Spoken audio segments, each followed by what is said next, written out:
The 1932 general election was a turning point in Irish history.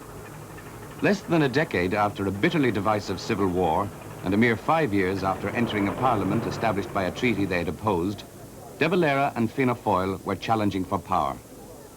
Moreover, Fianna Fáil were supported by other Republican groups who were vehemently opposed to the law and order policies of W.T. Cosgrave's Commandant government. The election was fought in a time of economic crisis and in an atmosphere of exceptional political excitement. The result gave Fianna Fáil 72 seats out of 153. With the support of the Labour Party and 3 independents, Eamon DeValera was able to form a minority government. Within 10 years of being on the losing side in the Civil War, De Valera had achieved power. Fianna Fáil had fought the election promising major constitutional and economic changes. The offensive clauses of the treaty were to be dismantled, beginning with the abolition of the Oath of Allegiance. Industrial protectionism, increased social welfare expenditure, and self-sufficiency were other policies offered. A major part of the election success was due to the impact and support of the new newspaper launched by De Valera in September 1931, the Irish Press. The need for a Republican voice in the Irish daily press had been realized throughout the 20s, when the Irish dailies were all pro-treaty. But it took time and several fundraising trips to America before the resources were available for the launching of the Irish Press. Its political impact was immediately felt in a society where politics by radio and television lay still in the future. Oh, I think we wouldn't have got the vote we got in 1932 if it hadn't been for the Irish Press. The importance of a newspaper which expressed our point of view and which gave us access to the people.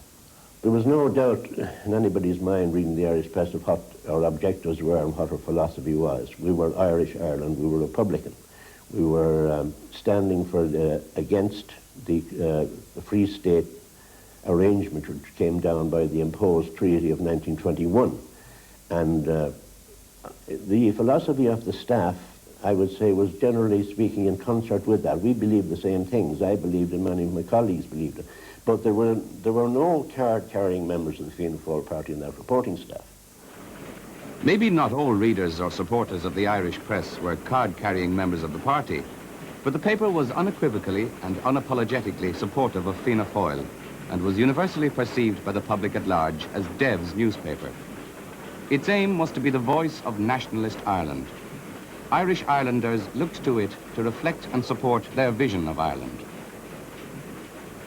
First appeared, it was due to appear in 1929. It was something we ever so much looked forward to, because we felt that at least that we wanted something more nationalistic in attitude than any of the newspapers which we had in Dublin, in Ireland, up to then. De Valera himself was involved in the most detailed way in the production of the early issues of the paper, putting in long hours in the newspaper's office. Enthusiasm and improvisation were the keynotes of the early history of the paper. It was an astonishingly enthusiastic organization, and in the higher echelons, amazingly amateur. The production staffs, the sub-editors, the reporters, these were all skilled people in their own trades. But the editor, and if I remember rightly, people like the features editor and the literary editor were people chosen purely because of their political leanings, loyalty to Fianna Fáil, and they knew nothing about newspapers. And the same applied to the board of directors. None of them were businessmen, let alone running newspapers, except the chairman from T. Williams of Tullamore. But the others included, well, Vivian De Valera, a farmer, doctor, totally out of commercial life, let alone newspaper life. And of course, I myself was the most amateur of the whole lot. I went in fairly enough as an engineer to train to run the production at night and to maintain the machinery. I take it that my name being Childers had something to do with that, because my brother, who knew nothing about advertising, had been advertising manager some years before that. And then suddenly one day, having worked at night all the time, I was suddenly switched up into daylight and made general manager, knowing nothing about anything. Really, it was quite extraordinary.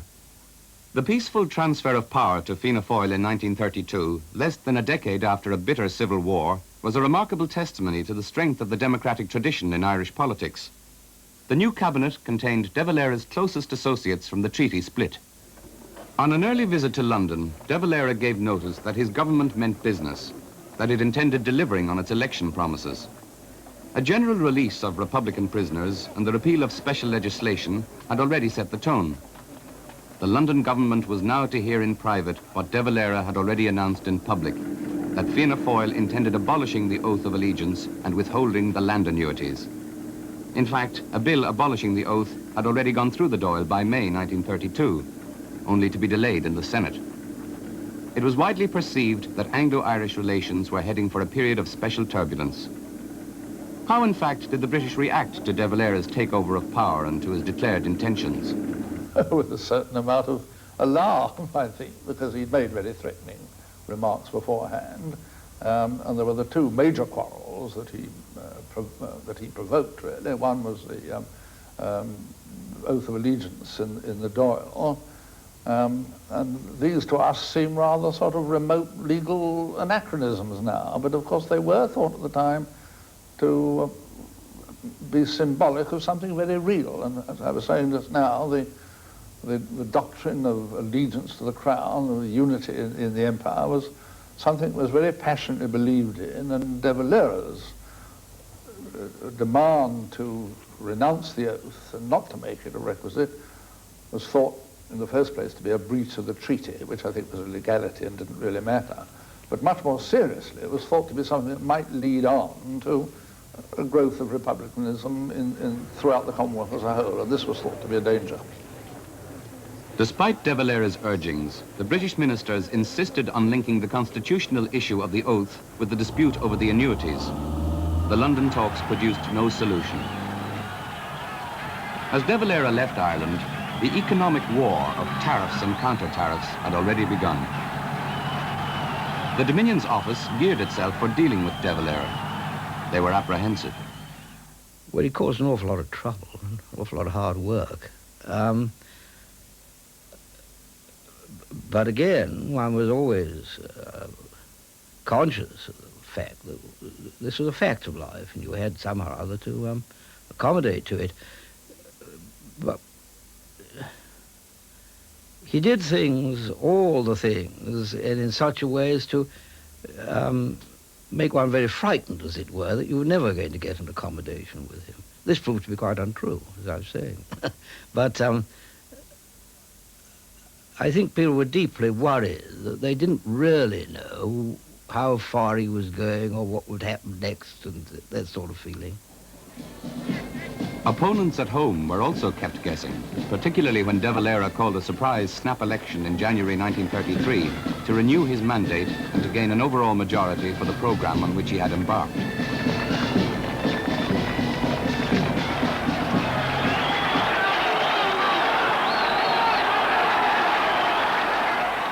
Last November, in the Dáil, I said that it was our intention to give a substantial permanent reduction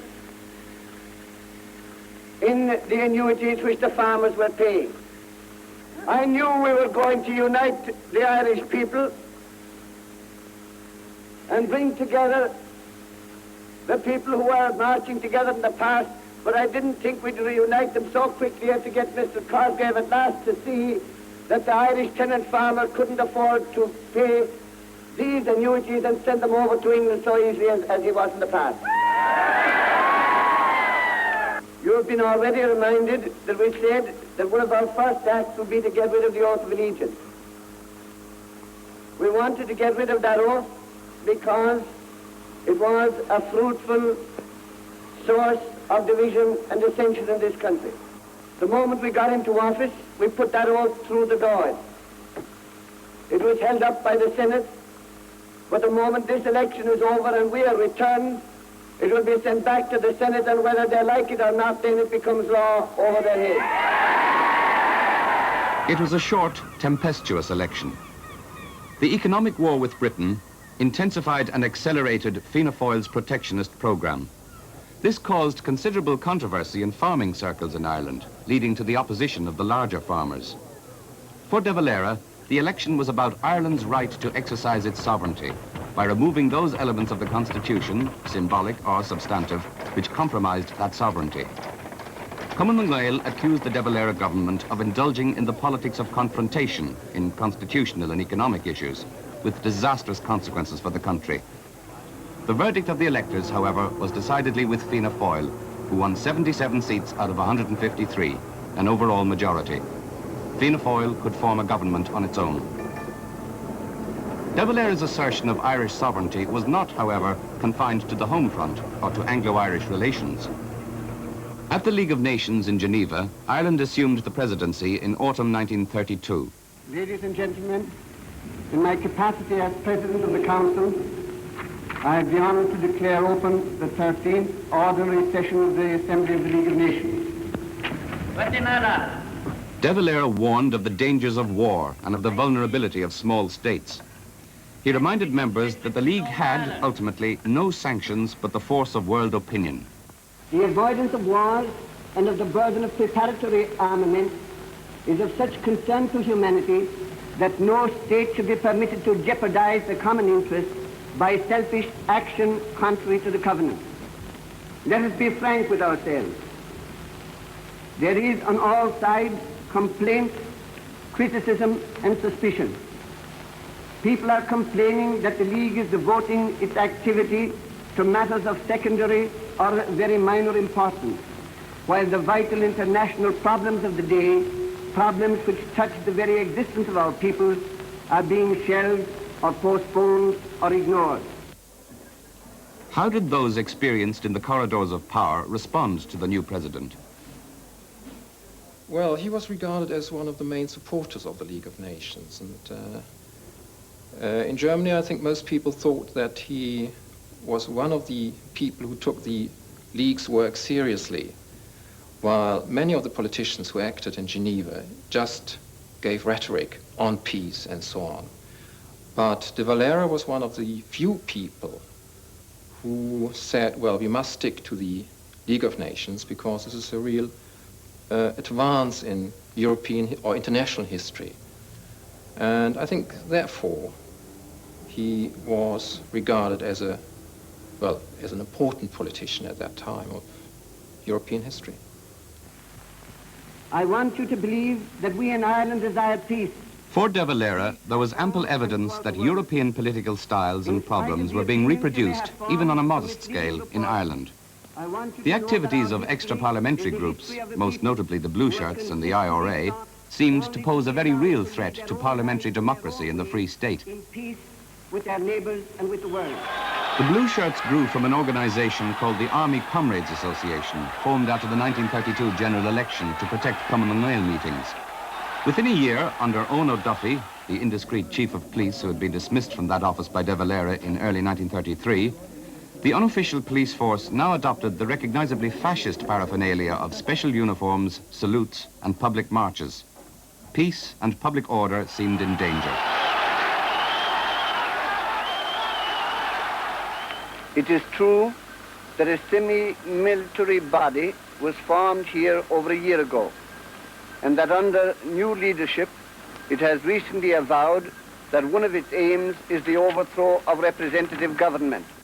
In Ireland, as throughout Europe, it was a time of fear and uncertainty as economic and social crises produced political polarisation. Common merged with the Blue Shirts and others to form Fine Gael. At the other end of the spectrum, the IRA was again stepping up its activities. The government was under pressure from both extremes. It responded promptly and ruthlessly. The Blue Shirts were banned and within a year disintegrated.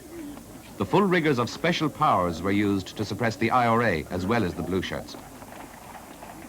The maintenance of public order, though of paramount importance, did not halt the progress of constitutional change. The office of Governor-General, whose incumbent was James McNeill, was downgraded prior to its abolition. The oath of allegiance was abolished by May 1933. Later that year, the right of appeal from the Irish courts to the Privy Council in London was abolished. In 1936, the Senate, the structure of which was increasingly felt to be unsatisfactory, was also abolished. In the same year, prompted by Sean McEntee, De Valera, in a piece of superb political opportunism, took advantage of the constitutional crisis caused by the abdication of King Edward VII to remove all remaining references to the King and the Governor-General in the Constitution. The External Relations Act, passed at the same time, defined the sole remaining function of the British monarchy as the accreditation of Irish diplomatic personnel.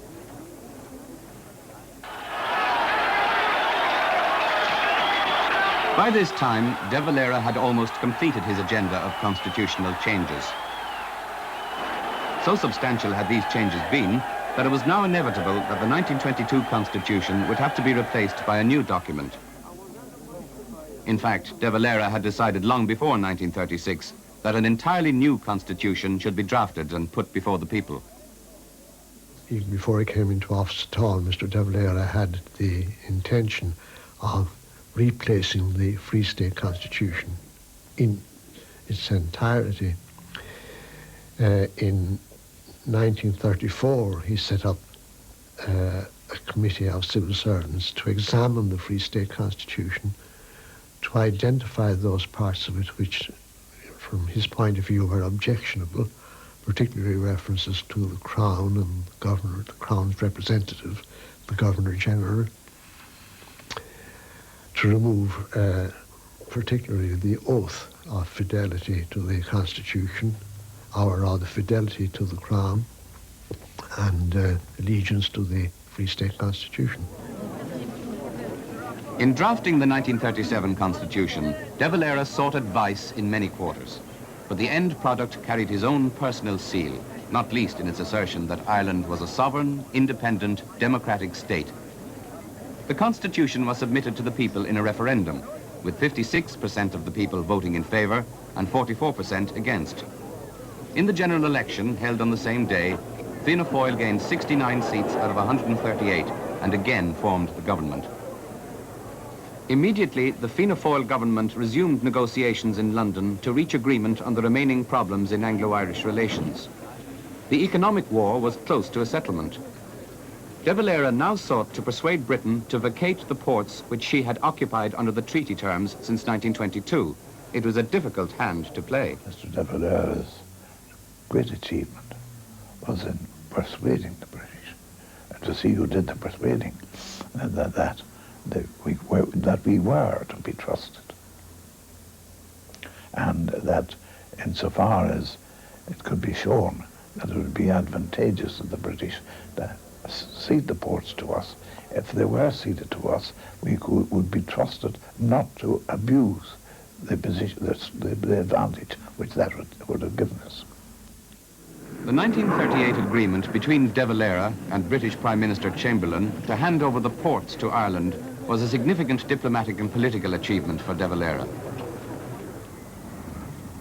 The handing over of the ports, reminiscent of the evacuation of the barracks by the British in 1922, was highly symbolic. It was the physical evidence of the removal of British influence, just as the constitutional changes had removed the British role in the law and constitution of Éire. De Valera could review with some satisfaction the speed with which the defence clauses of the 1922 treaty had been dismantled. Opinions might differ on the exact military significance of the ports, but there were certainly some major British politicians who were outraged at Chamberlain's concessions in 1938. When the Chamberlain government ceded the control of the ports, Cove and Berehaven, even in the event of war, and Churchill thought that this was an act of plain lunacy on the part of the Chamberlain government. And that was the real object of his wrath. But when it came to the point, anybody could see the strategic importance of Ireland, because we were going to depend to a large extent on convoys of food and supplies coming across the Atlantic. The return of the ports in 1938 following on the new constitution of 1937, left the 26-county state a fully sovereign state, a republic in all but name, with only very limited functions remaining to the king. The state and the democratic system had survived many challenges, including a bloody civil war. For nationalists, the one blot on the landscape of constitutional progress was partition.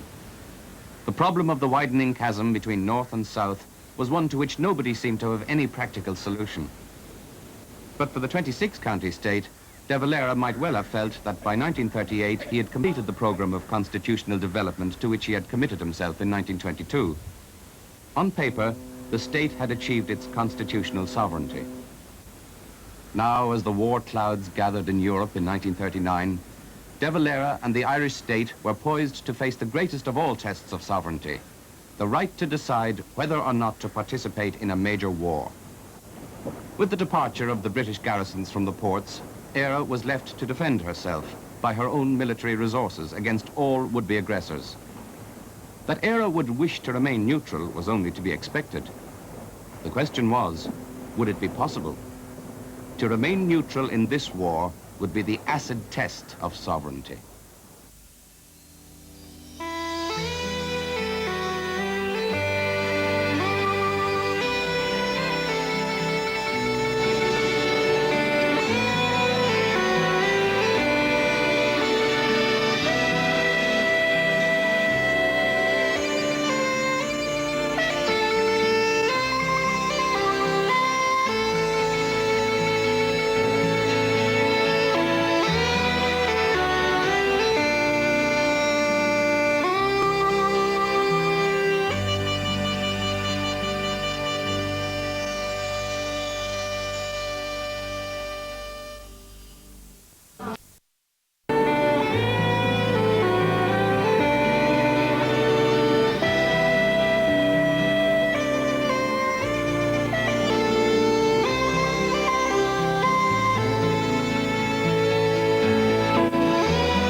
In September 1939, the German army invaded Poland.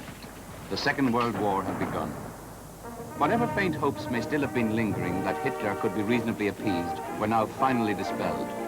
De Valera had initially been sympathetic to Germany's grievances under the penal clauses of the 1919 Versailles Peace Treaty. But with Hitler's drive against Poland, the expansionist, aggressive nature of the Third Reich became unmistakable. As war was declared, it was announced that Ireland intended remaining neutral. In Inishowen in Donegal, the local defence forces turned out to show the colours. Ireland would defend herself. But neutrality would be tempered, as De Valera explained to the German ambassador in Dublin, by special economic and geographical factors that linked Ireland to Britain. Special considerations would have to be shown. De Valera's position was firmly based on political considerations. I think he would have been philosophically inclined to neutrality, but he would also, of course, have realized the possibility of splitting the nation in two. He, I think, saw clearly the possible situation that would have arisen if he had entered into a military agreement with the British while they were occupying portion of the country. This was anathema to the Fianna Fáil movement at that time. Nobody wanted to get into the war. That's the first thing. Even though people may have different views as to the merits of the war, nobody wanted to get into it. And the next thing was, we couldn't have gone into the war with a united country. And to go in on the basis of a divided and deeply divided public opinion would just have been courting disaster. He saw the conflict as one between great powers for traditional motivations, and he felt that the best way a small country could preserve its independence on those conditions was by staying out, and he set his eyes on that. But I think it's worth noting that his motives in that were not anti-British. British diplomats such as Sir John Maffei were realistic in their assessment of the situation. And neutrality was very popular De Valera's policy was very popular. And of course people had no news. There was no editorial comment, and nothing was ever written to offend either Germany or Great Britain. So people didn't know very much about anything. I was there because I was giving birth to my son, Jonathan, at that particular time. And if I was to stick my neck out, I would say that there was a groundswell of feeling. There were a lot of people who liked to think that Great Britain was going to have a really bad kick, but they didn't want Germany to win the war. The threat of invasion was considered a real possibility. The military defences available to meet such an invasion were not initially very impressive. The army had grown up from civil trouble and was designed to do with civil trouble. And it, I suppose, was largely an infantry army with rifles, certain amount of machine guns and that, very limited artillery. As the war dragged on, however, the strength and competence of the Irish Defence Forces gradually improved. In May 1940, there were only 26,000 regulars and reserves in the army. Before the war's end, it was estimated that almost 250,000 could have been mobilised in the event of an invasion. The training and equipment of the Irish Defence Forces also improved. This improved defence capacity was achieved in a country which, from mid-1940, was having great difficulty securing essential supplies of all kinds. The problem of supplies would have been a good deal worse were it not for the heroic work of the small Irish merchant fleet. When German submarine warfare in the Atlantic threatened beleaguered Britain, the threat to Irish neutrality increased. Britain's vital interests were in danger. It got worse and worse during 1941. I think people don't realize that the threat of being starved out through the submarine warfare was greater than the risk of invasion by German armies. And during 1941, it became very critical indeed. And at that point, at the beginning of 1941, in response to a direct question in the cabinet, Churchill said, at present, the use of the Irish ports is not vital to our survival. If it does become vital, we will not hesitate to seize them. Churchill, surveying the devastation of bombed British cities, was furious at the Irish stance. I remember at the beginning of the war, meeting Churchill in the Savoy Grill, and I remember he saying to me, asked me what I was doing, and I said I was just going over to Ireland, and he said, well, you can tell your friend D. Valera that he's just courageous. He's sunk the courageous, and then he talked as though he'd sort of they were personally sunk, and he meant by denying the ports that this British ship had been sunk. But he was very bitter about him at that time and later. He referred on various occasions in his internal cabinet minutes to the doubtful constitutional position of the Republic. In fact, I don't think he would have accepted it as a valid republic, as it was still in the Commonwealth, and you were still appointing high commissioners, accrediting them to the King. British hostility at De Valera's neutrality policy was fueled by the destruction inflicted on British cities by German bombing. Fantastic rumours suggesting intimate and outrageous collaboration between Ireland and Germany were given wide circulation by sections of the British press and were widely believed. In practice, while De Valera maintained the protocol of neutrality scrupulously, he had a strong disposition, particularly after the German invasion of Belgium and Holland, to accommodate the British difficulties in every way possible. The attitude of officials in the Dominions Office was that it was really probably hopeless to expect De Valera to renounce neutrality. The most we could do was to make that neutrality as comfortable for us as we possibly could. And it certainly was the case that he did bend over backwards in a number of ways to be extremely helpful in a whole variety of ways, over cooperation, reporting submarines, allowing our naval attachment, closing the German transmissions and so on. And it was very important to continue these, and I think the Dominions Office, attitude of Dominions Office officials was that provided we can have a sufficient relationship with De Valera and his government, these will continue.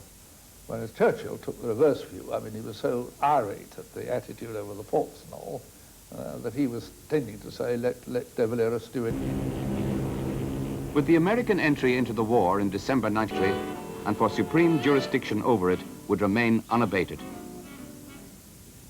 Part of the tension in Irish-American relations was the influence and personality of David Grey, the American ambassador in Ireland. Grey was not merely out of sympathy with the Irish policy of neutrality, he also developed a personal antipathy to De Valera. In the war, he was tireless, tactless, but ultimately unsuccessful in his efforts to force the Irish government into the war on the Allied side. The German bombing of the North Strand in Dublin gave Dubliners a deeper appreciation of the devastation being suffered by Belfast and by many cities in Britain. Certainly, it was a dramatic and lethal reminder to the Irish government, and especially the defence forces, of the firepower of Hitler's Reich.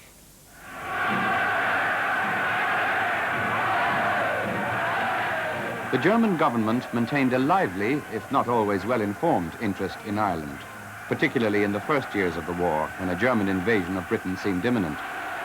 However, the dominant attitude in Berlin towards Ireland's pursuit of the neutrality line was, initially at any rate, one of surprise and doubt. Just before the outbreak of the war, everybody thought in Germany, particularly the Berlin government thought, that it would be impossible for Ireland to remain neutral because of its close ties, or still very close ties, to the British Commonwealth. But when Ireland declared its neutrality, everybody was surprised. And German newspapers at that time and the German Foreign Office talked about a stab into Britain's back. And after that, Irish neutrality was very closely watched by the German government. And they were still a bit afraid that Ireland wouldn't be able to keep its neutrality. And I would think that they were really quite happy that this was possible. And De Valera's stand was very much appreciated because of that. With information from spies in Ireland about the level of cooperation between Ireland and Britain, did the German government generally accept Ireland's neutrality? The Irish diplomatic representative in Berlin thought so. Offhand, I would say so. I would say so. They accepted us as being neutral. That's not to say that they wouldn't have preferred if we were not. But as far as I know, I would say the Germans were quite correct in treating out neutrality as genuine. As the war dragged on, the early spectacular successes of Germany were not maintained. But even when the Reich seemed almost invincible, there were few illusions that Ireland would enjoy any special favor in the event of a German victory.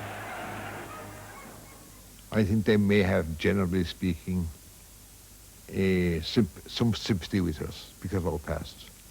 But I think, as I conceive it, the German position was that they were going to dominate Europe. They were going to dominate Europe if they won the war. And they would treat each country as they found it. And they might be more friendly towards one than another, or less friendly, the case may be. But I would say, by and large, no. Even those in Dublin who, because of partition, were adamant that Ireland should not be part of Britain's wars, clearly understood the sheer aggression of the German regime. Neither De Valera nor Frank Aiken, his defense coordinator in Cabinet, were under any illusions about the need for constant readiness on the part of the Irish army against the threat of invasion. As its strength increased, De Valera had good reason to feel that if the worst came to the worst, this was an army which would fight and fight well.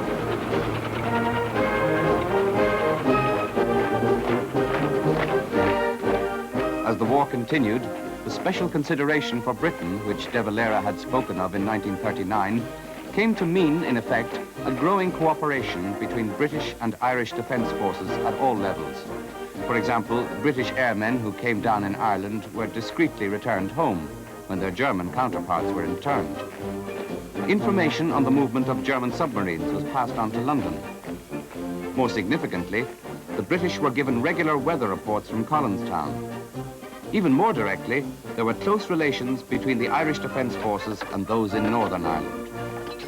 Before the war was very long going, it was clear that there was some sort of arrangement or some sort of an understanding of the position on both sides. Certainly towards the end of the war, a great deal of help was being given to the Allies from Dublin. I was a private soldier for a long time, and then I was a second lieutenant, but it happened that I worked in GHQ largely because I then had a very good command of the German language, and it came to my notice. It would have come to the notice of many people in and around GHQ, in and around divisional headquarters, in various sensitive places, yes. For example, if I may say so, battle drill was something that was introduced about 1942 into the British Army. Our people went across, or went north, and learned, and came back and taught our army battle drill and various skills like that. It was known that there was quite an interchange. Generally, there was plans worked out that if, as we said, the balloon went up, that certain divisions would immediately move in from the north and cooperate with the troops down here. Indeed, by 1943, the discreet military cooperation had extended into more unusual fields, as an Irish Army rugby team went north to take on their British counterparts in a friendly game. There was some point to the old Army joke. Of course we're neutral, but who are we neutral against? Without question, the friendly neutrality which De Valera spoke of when America entered the war had been translated into practical terms for the Allies in numerous ways before the war ended. Ireland had come safely through the emergency with considerable resourcefulness and remarkable community spirit. But the war years of self-sufficient scarcity had left the state exhausted. Neutrality had inevitably encouraged an introspective attitude of isolation. Irish neutrality meant isolation from what was happening in the outside world. Censorship meant that there were a great many young people who were quite unaware of how the world was being transformed. The greatest war ever taken place was changing the world, both politically, economically, and socially. Now, many people in Ireland were totally unaware of that. The realities of the post-war world, economic no less than political, soon intruded, as De Valera found when he sought to resume his constitutional urgings in London on the partition issue. The war years had, if anything, further consolidated the border. The extension of the post-war British welfare state to Northern Ireland would soon lead to even greater divergence in the development of the two societies north and south of the border. But even if, as Churchill put it, the dreary steeples of Fermanagh and Tyrone retained the integrity of their quarrel in a world transformed by the consequences of a world war, within the 26 counties there were significant political rumblings.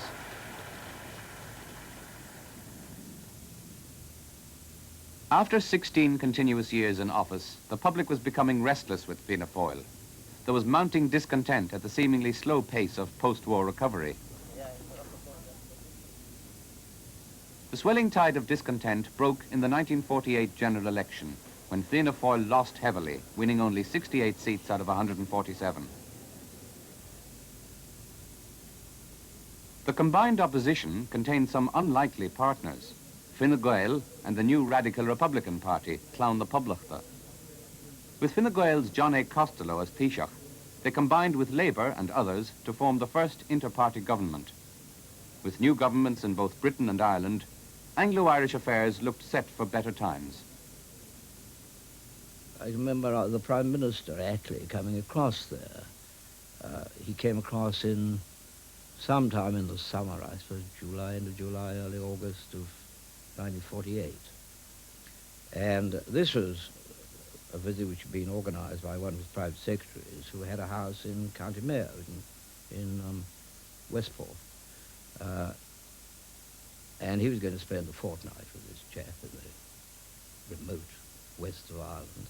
And he spent a day or two in Dublin on the way through, where he signed a trade agreement we just made with the Irish government. And this was just, this was really just like two neighbours calling each other. It was an extraordinary, relaxed and easy sort of affair. I can remember driving in my own private car, which was a small commercial van converted into an estate car, and driving through the middle of London, which is extraordinary, I think, looking back now, bring it back there. But parent in Irish was deceptive. In 1909, with the Politirony, President took the declaration of the 26th state public. The government made the decision clearly in a from but all removed irritation in the obligation. In Clare in loss of settlement of form. Out of this to public, he found for two college in Irish the earn to war 6. And I'm sure